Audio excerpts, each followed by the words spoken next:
వృషభ రాశి జాతకులకు ఈ జూన్ నెలలో చతుర్గ్రహ కూటమి సంచార స్థితి, గురువారం అమావాస్య రోజు ఎలాంటి విధులను పాటించాలో ఈ వీడియోలో సవివరంగా సంపూర్ణంగా తెలుసుకుందాం. వృషభ రాశిలో ఏ ఏ నక్షత్రాలు వస్తాయనగా కృతికా నక్షత్రంలోని 2, 3, 4 పాదాలు, రోహిణి నక్షత్రంలోని 4 పాదాలు, మృగశిర నక్షత్రంలో 1, 2 పాదములను కలిపితే వృషభ రాశి. వృషభ రాశి యొక్క అధిపతి శుక్రుడు వృషభ రాశిలో సంచారం చేయడం వృషభ రాశి వారికి యోగదాయకం. వృషభ రాశిలోనే చతుర్గ్రహ కూటమి రవి, బుధ, గురు, శుక్రుడు.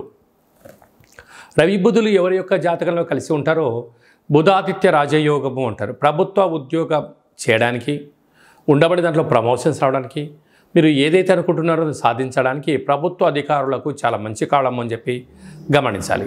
అలాగనే రవిచేత గురువు, రవిచేత శుక్రుడు ఒకే రాశిలో ఉండడం వల్ల గురుమౌఢ్యమి, శుక్రమౌఢ్యమి అంటారు. నూతనంగా ఏదైనా ఒక పనులు ప్రారంభించాలి అనుకుంటున్నప్పుడు అనుకూలించినట్లు కనపడుతూ ఉంటాయి, ఒక కొలిక్కి రాకపోవడం జరుగుతూ ఉంటుంది. కానీ ఇది తాత్కాలికమే అని చెప్పి గమనించండి. కొంతకాలం తర్వాత మీకు భూయోగము, గృహయోగము, విదేశాన యోగాలు అలాంటి అనేక యోగాలు మీ సొంతమైందని చెప్పి గమనించాలి. పంచమ స్థానంలో కేతు సంచార స్థితి ఉండడం వలన నూతనంగా వివాహమైన వారికి పుత్రిక సంతాన యోగము, పిల్లల యొక్క చదువులు, పిల్లల అభివృద్ధిలో అన్నింటా విజయం మీ సొంతమవుతుంది. మీరు ఏదైతే ఒక ఆలోచన చేస్తూ ఉన్నారో అది అన్నింటా విజయం కలిగిస్తూ అన్నింటా మీకు మంచి ఆనందాన్ని, తృప్తికరమైన జీవితాన్ని మీరు పొందబోతున్నారని చెప్పి గమనించాలి. రాజ్యస్థానంలో శని భగవానుడు స్వక్షేత్రకంగా ఉండడం వలన వృత్తులలో, ఉద్యోగాల్లో, వ్యాపారాల్లో, రాజకీయ రంగ కార్యక్రమాల్లో అన్నింటా ధర్మ మార్గంగా మీరు ఉండడం వల్ల విజయం అనేది అందరికన్నా మీరు ముందు వరుసలో ఉంటారు అని చెప్పి గమనించాలి.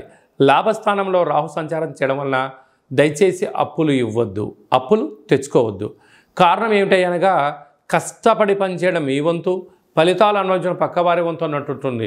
అంటే నెలపొడవునా సంపాదించి ఓ 50,000 లక్ష రూపాయలు మీరు బంధువులు కదా, మిత్రులు కదా, స్నేహితులు కదా, ఇబ్బందుల్లో ఉన్నారు కదా అని ఇచ్చారా? మీకు అవి ఇవ్వకపోగా మీరు పోలీస్ స్టేషన్లు, కోర్టు మెట్లు, మనశ్శాంతి లేని జీవితం పొందుతారు అని చెప్పి గమనించాలి. ఇలాంటి రుణ సమస్యలు, రోగ సమస్యలు, అనేక రకమైన డబ్బులతో కూడుకున్న వ్యవహారాలు ఉన్నప్పుడు మీరు ఎంత బరువు అయితే ఉంటారో అంత బరువు కలిగినటువంటి లవణం అనగా ఉప్పును తులాభారంగా ఏర్పాటు చేసుకొని ఈ రాహువుకు సంబంధించినటువంటి అలాగనే రాశికి సంబంధించినటువంటి రుద్రుడి యొక్క మంత్రంతో సంపుటీకరణ చేస్తూ ఆ ఉప్పునంతా నీటిలో కరిగించి ఆ నీటి చేత మహాదేవుడికి రుద్రాభిషేకం చేసుకోవడం వలన ఇలాంటి ధనపరమైనటువంటి, గృహపరమైనటువంటి, కోర్టుపరమైనటువంటి చిక్కులు తొలగిపోతాయని చెప్పి గమనించాలి. వ్యయంలో కుజభగవానుడు సంచారం చేయడం వలన, కుజదోష ప్రభావం కరడం వలన దూరావాయు జల ప్రయాణాల్లో ఆటంకాలు, అలాగనే మీ జన్మ నక్షత్రం రోజున అష్టమి, పూర్ణిమ, అమావాస్య తిథుల యందున దూరావాయు జల ప్రయాణాలు పెట్టుకోకపోవడం ఉత్తమోత్తంగా భావించాలి. ఈ అమావాస్య గురువారం రోజు రావడం, అలాగనే చంద్రుడి నక్షత్రం అవ్వడం వలన గజకేసరి యోగం అనగా ఏనుగు పైన కూర్చోబెట్టి సన్మానోత్సవ కార్యక్రమం ఇలా చేస్తూ ఉంటారో అలాంటి యోగం మీకు కలగాలి అన్నట్లయితే తెల్ల జిల్లేడు వృక్షం దగ్గర దీపం పెట్టడం, కాళభైరవ స్వామి దగ్గర ముడుపు కట్టడం వలన ఇక అలాంటి గజకేసరి యోగం కలుగుతుందని చెప్పి గమనించాలి.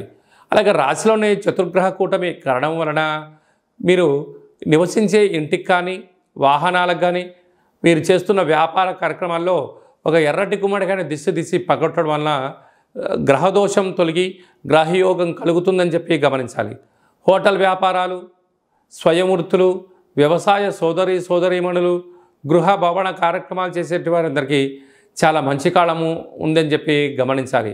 అలాగే కృతికా నక్షత్ర జాతకులు అన్నింటా విజయం మీ సొంతమవుతుంది. ప్రభుత్వ ఉద్యోగ కార్యక్రమాలు, కాంట్రాక్ట్ రంగంలో ఉన్నవారికి యోగదాయకం. అలాగే రోహిణి నక్షత్ర జాతకులు హోటల్, నీటితో కూడుకున్న వ్యాపారాలు, వస్త్ర వ్యాపారాలు యోగదాయకం.